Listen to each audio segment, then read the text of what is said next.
morning, and welcome to another episode of Monday Musings. So, today I want to talk about well begun is half done.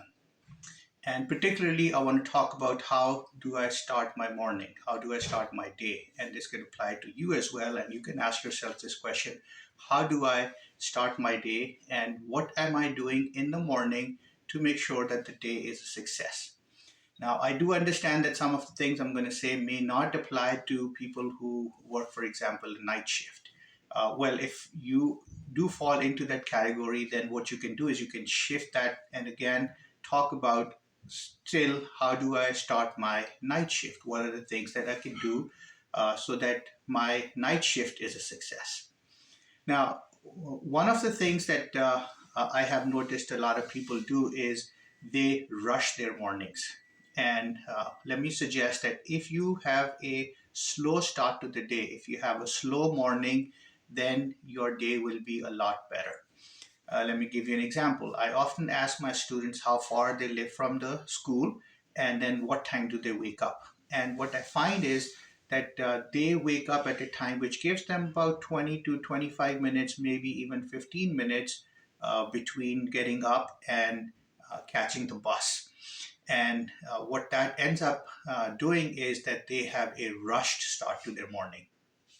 And I have suggested it so many times that what if you were to push your alarm, your wake up time 30 minutes or 45 minutes ahead, right? So instead of waking at, let's say, 7:15, if you were to wake up at 6:30 or 6:45, that gives you an extra 30 minutes, 45 minutes, and that allows you to have a slow, smooth start of the day.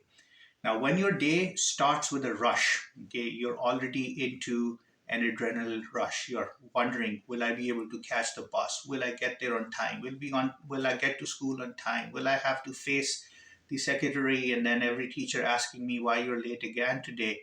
Or if you set your wake up time 30 minutes before that, then you can do things leisurely instead of catching the bus which is going to take you just in the nick of time to school.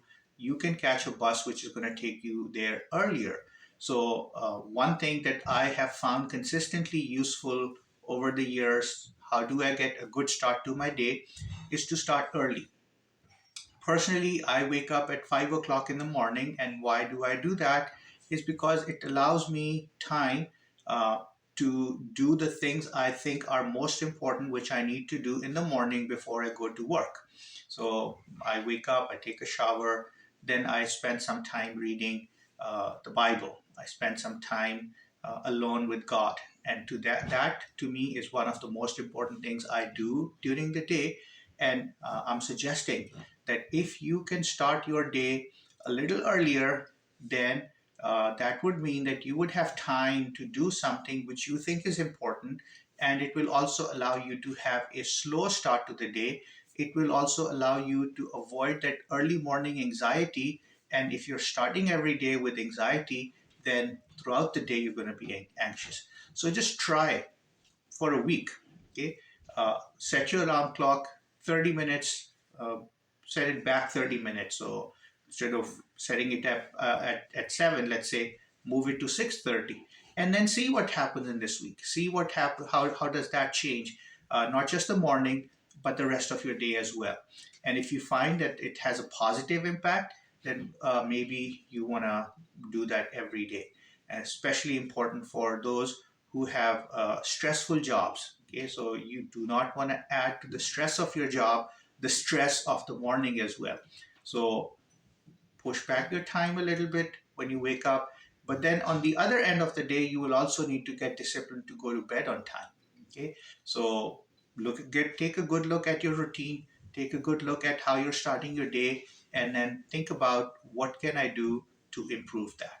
So I hope you have a great week. Happy Monday, and I will see you next week. God bless you.